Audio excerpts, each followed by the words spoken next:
नमस्कार मित्रों। इंडी गठबंधन के बारे में कुछ खबरें आई है जिसे बताना मुझे लगा कि मैं आपको बता दूं। वैसे दिल्ली में बाहर निकलेंगे आपको तो बारिश हो रही है और बारिश की वजह से आज का मिजाज जो है बहुत ही दिल्ली डिफरेंस सा फील कर रही होगी, क्योंकि पार्लियामेंट के सेशन भी, बजट सेशन जो शुरू हो चुका है, राष्ट्रपति के अभिभाषण के बाद बहुत सारी चीज़ें सामने आ चुकी हैं। अभी जो इस वक्त मेरे पास है वो इंडी गठबंधन की बात करते हैं। तो उसमें उत्तर प्रदेश में कांग्रेस और सपा के बीच 13 सीटों पर सहमति बन गई है। कांग्रेस यूपी में 20 सीटें मांग रही है। अखिलेश यादव ने कांग्रेस को 11 सीटें देने का ऐलान कर दिया। दोनों दलों के बीच सीटों का औपचारिक ऐलान भी जल्दी ही हो जाएगा। इसको लेकर काफ़ी ऐतराज जताया जा रहा था कि जितनी जल्दी हो सके इस पर जल्दी घोषणा होनी चाहिए। तो देखिए, सपा ने अपनी रणनीति के साथ में सांसदों की जो पहली लिस्ट है, उम्मीदवारों की, सांसदों की नहीं, उम्मीदवारों की जो लिस्ट है वो पहली लिस्ट जारी कर दी है। अब इसी इंडी गठबंधन के दूसरे चरण की बात करते हैं। तृणमूल कांग्रेस बंगाल में कांग्रेस को सिर्फ 2 सीटें देना चाहती है। अब सोचिए, सबसे बड़ी पार्टी है लेकिन उसको सिर्फ 2 सीटों पे ही तृणमूल कांग्रेस निपटाना चाहती है। दोनों दलों के बीच फिलहाल सीट शेयरिंग पर बातचीत रुक गई है कि कांग्रेस ज़्यादा चाह रही है। कांग्रेस चाहनी भी चाहिए भाई, कांग्रेस से ही निकले, लेकिन समय समीकरण इसे ही कहते हैं और सत्ता कहते हैं, वक्त की बात कहते हैं। तो फिलहाल जो मुझे लगता है कि यही कि उनको बस सिर्फ 2 सीटों पर ही कहानी समेटने की हो रही है और तृणमूल कांग्रेस इसी तरह की रणनीति पर काम कर रही है। अब चलिए, अब दिल्ली की बात कर लेते हैं। दिल्ली में आम आदमी पार्टी के साथ सीटों का तालमेल हो चुका है। कांग्रेस 4 और आम आदमी पार्टी 3 सीट पर चुनाव लड़ेगी। भाई साहब, क्या बात हुई। अब सोचिए, कांग्रेस यहां की सत्ता में ऑलरेडी आम आदमी पार्टी बैठी हुई है प्रचंड जीत के साथ, लेकिन आज इसकी राजनीतिक मजबूरी ये बन गई है कि 4 सीटों पर वो कांग्रेस को दावेदारी करने को कह रही है। सिर्फ 3 सीट पे, 7 सीटों में से सिर्फ 3 सीट पे ही बीजेपी जो है, कांग्रेस नहीं लड़ेगी और उसकी जगह पे दोनों मिलजुल के आम आदमी पार्टी लड़ेगी 3 सीट पे। पंजाब में दोनों दल आमने सामने चुनाव लड़ सकते हैं। क्या बात है।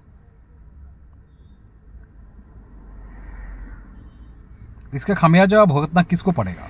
आम जनता को, पार्टी को, किसको? मुझे तो लगता है कि इसका खामियाजा पार्टी को ही भुगतना पड़ेगा और दोनों पार्टियों को ही भुगतना पड़ता है कई बार, और उसमें जो बड़ी पार्टी होती है वो फायदा उठाती है। तो इसलिए अभी तक का जो समीकरण है उसके मुताबिक बिल्कुल साफ है, उस पर हम चर्चा करेंगे। आप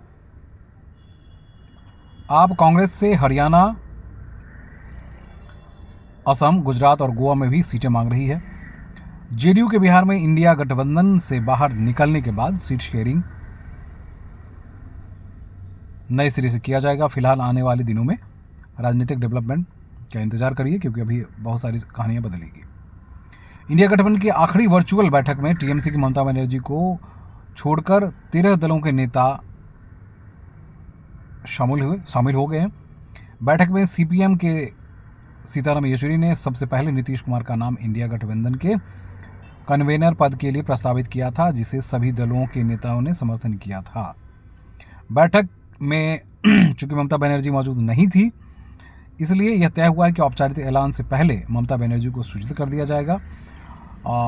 लेकिन आखिरी समय में कुछ बातें हुई और आखिरी समय में खासकर नीतीश कुमार को लेकर ही बात हुई थी, और उन्हीं के आखिरी समय में नीतीश कुमार ने यह प्रस्ताव रखा था कि इंडिया गठबंधन का चेयरमैन कांग्रेस को ही होना चाहिए था।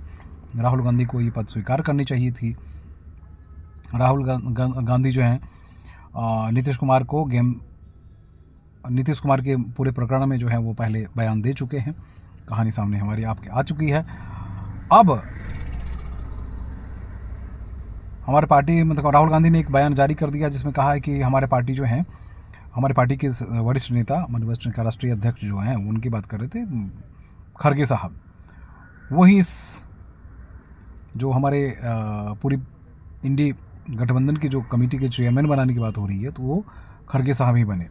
अब चलिए जरा दक्षिण भारत की तरफ भी ध्यान दे देते हैं। दक्षिण भारत में डीएमके और उद्धव ठाकरे नीतीश कुमार को कन्वेनर बनाने के खिलाफ थे। डीएमके नेता नीतीश के हिंदी सीखने वाले बयान से नाराज थे। कांग्रेस नेता ने दोनों दलों के नीतीश के नाम पर ऐतराज जताया था।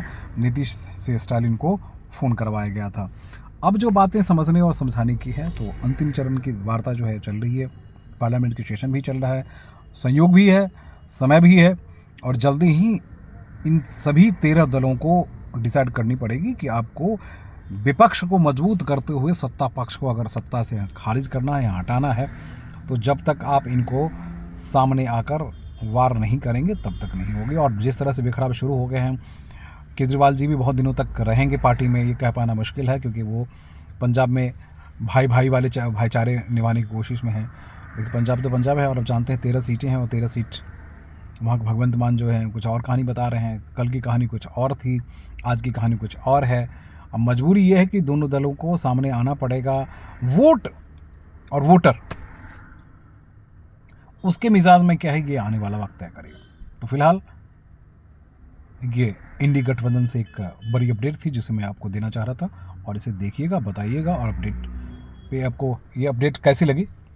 फिर इस तरह की खबरें हम आपको जल्दी ही देते रहेंगे। नमस्कार।